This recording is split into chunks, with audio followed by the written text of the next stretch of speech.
Es probable que alguna vez hayan visto una resistencia como esta en un circuito o incluso en un calefactor. Pero, ¿cómo funciona una resistencia internamente?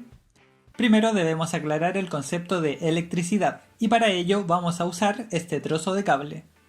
Este cable posee electrones, los cuales son partículas subatómicas de carga negativa y que se pueden desplazar libremente. Cuando se aplica una diferencia de potencial o voltaje entre los dos extremos del cable, los electrones son obligados a desplazarse, y es ese movimiento al que se le conoce como corriente eléctrica. Sin embargo, a pesar de que los electrones se pueden mover a través del cable, no todo es tan fácil, pues hay una resistencia que se opone al flujo de los electrones. Esta es la resistencia eléctrica, y su unidad de medida es el ohm. De hecho, ya que nuestros propios cuerpos son capaces de conducir electricidad, podríamos decir que nosotros somos una resistencia, e incluso que en estos dos circuitos la resistencia es equivalente, pero claramente una de las dos opciones es más viable de implementar. Una de las principales diferencias es que cada uno posee un coeficiente de resistividad determinado por el material del cual están constituidos. De hecho, existen múltiples clasificaciones dependiendo de este coeficiente de resistividad. Si un material posee un bajo coeficiente de resistividad, se dice que este es un conductor, como por ejemplo el cobre o el oro. Por el contrario, si su coeficiente es más alto, se dice que es un material aislante, como por ejemplo el vidrio o el plástico. Pero también hay materiales con valores intermedios, y a estos se les conoce como semiconductores, los cuales en algunos casos varían su conductividad dependiendo de otros factores externos, como lo vimos en el video anterior sobre los diodos. Y finalmente, aunque son un caso extremo, también existen materiales superconductores, los cuales cuando se encuentran por debajo de una cierta temperatura disminuyen su coeficiente de resistividad drásticamente. Ahora sabemos a grandes rasgos la forma en que afecta el coeficiente de resistividad al comportamiento del material. Y si un día nos encontramos con dos cables de exactamente las mismas dimensiones, pero que están hechos de materiales distintos, como por ejemplo uno de cobre y otro de hierro, después de haber visto una tabla como esta, podríamos decir con toda seguridad que la resistencia del cable de hierro es mayor, pero no podríamos decir cuál es el valor de la resistencia de ninguno de los dos cables, pues solo esa información no es suficiente para saberlo. Centrémonos en el cable de cobre. La resistencia de este cable va a ser igual al coeficiente de resistividad multiplicado por el largo del cable y dividido por el área de su sección transversal. Vamos a hacer algunas analogías para entender más fácilmente cómo afecta cada variable. Imaginemos que este cable es una tubería, a la cual le agregamos dos estanques, uno lleno con partículas que representan a los electrones y uno vacío, para representar también la diferencia de potencial o el voltaje que se aplicará al cable. Cuando cerramos el circuito y dejamos pasar la corriente, podemos ver cómo las partículas pasan sin problemas hacia el otro estanque. Esto porque el cobre tiene un coeficiente de resistividad bastante bajo. Ahora, si cambiamos el cobre por otro material como el hierro, la tubería tendrá obstáculos en su interior. De esta manera, cuando dejamos pasar la corriente, será más difícil, pero no imposible que ésta llegue al otro extremo. Es decir, tendrá una mayor resistencia. Tener un material aislante sería como tener una tubería completamente tapada.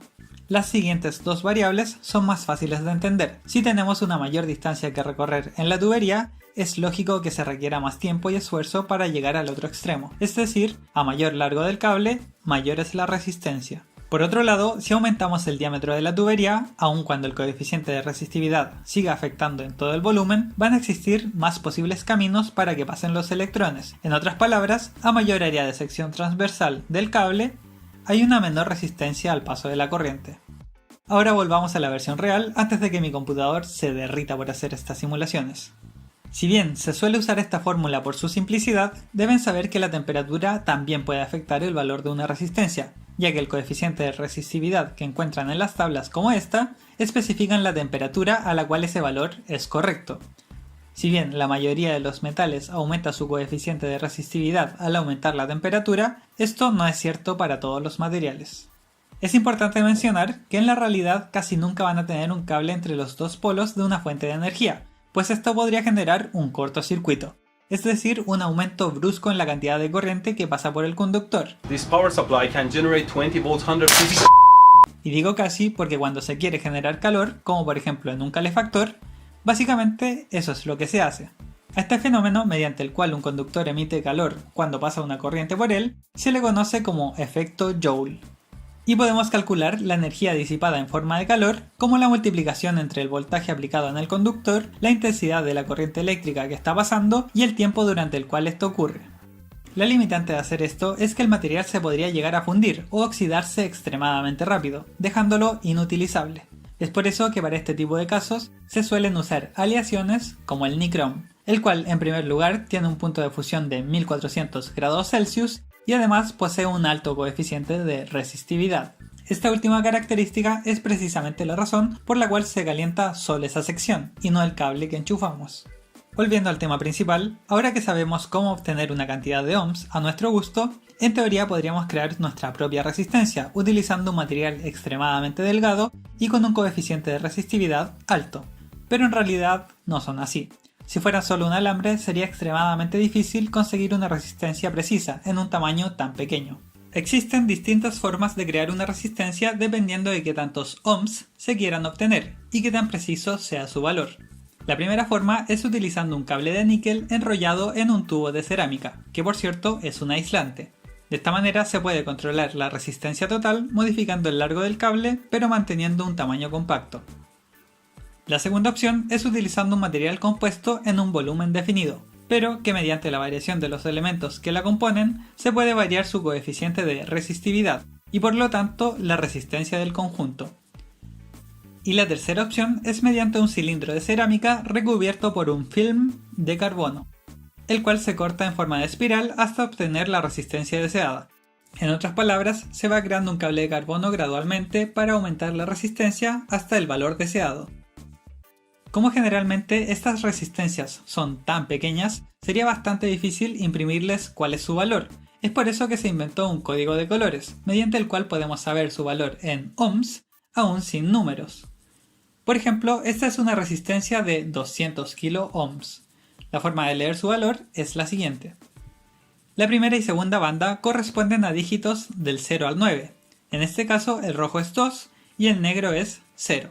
Luego la tercera banda corresponde a un multiplicador para evitar la necesidad de poner muchas bandas negras al representar valores grandes.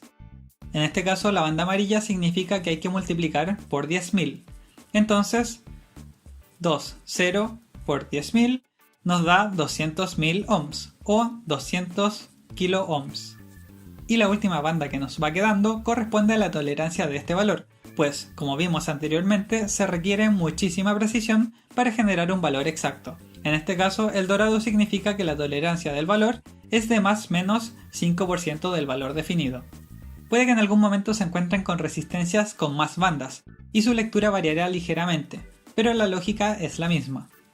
Si buscan código de colores resistencia en Google van a encontrar muchas opciones para descargar, pero yo también quise hacer una para ustedes y la pueden descargar gratis en mi página de Patreon.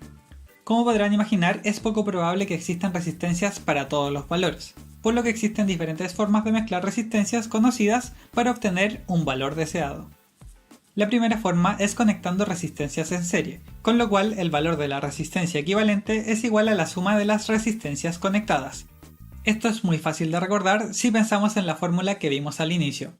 Al conectar dos resistencias iguales en serie, lo único que estamos haciendo es multiplicar el largo del cable por 2, y por lo tanto su valor será el doble. Por otro lado, si queremos reducir la resistencia total de un conjunto de resistencias, lo que podemos hacer es conectarlas en paralelo.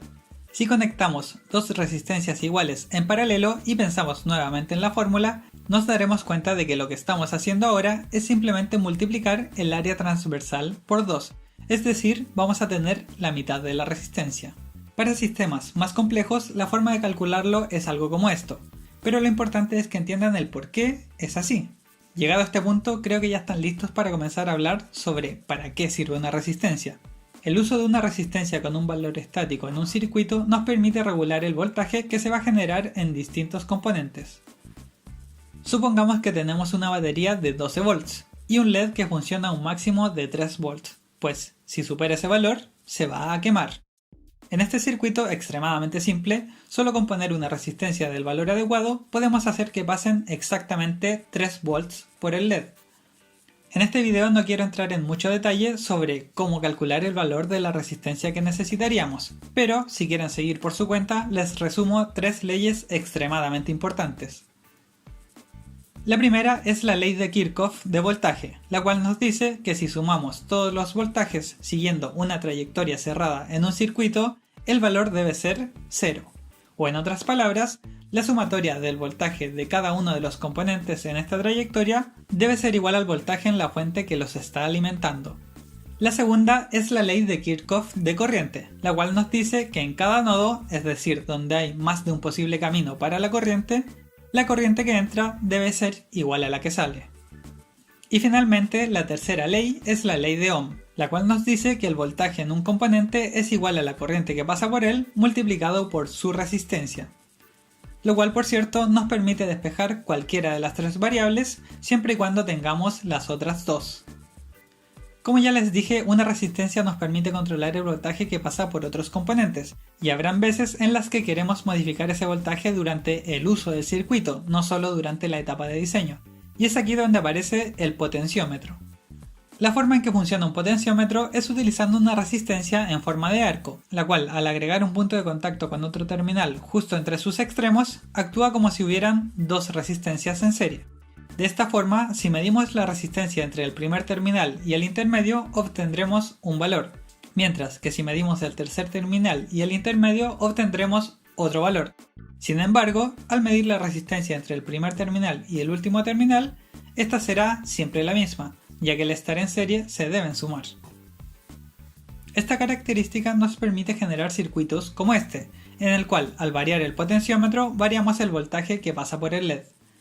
Este video tenía muchísima información, así que felicitaciones si llegaron hasta aquí. Tómenselo con calma y todo va a ir cobrando sentido. Hacer un video como este equivale a unas 30 o 40 horas de trabajo, incluyendo la investigación, el guión, la animación y la edición, entre otras cosas. Así que si creen que todo lo que hago vale la pena, podrían considerar apoyarme mediante Patreon. Como siempre, gracias a las páginas de Facebook de Mecatrónica, Somos Mecatrónica y el blog del electricista por compartir siempre mi contenido. Eso es todo por ahora y nos vemos en el próximo capítulo.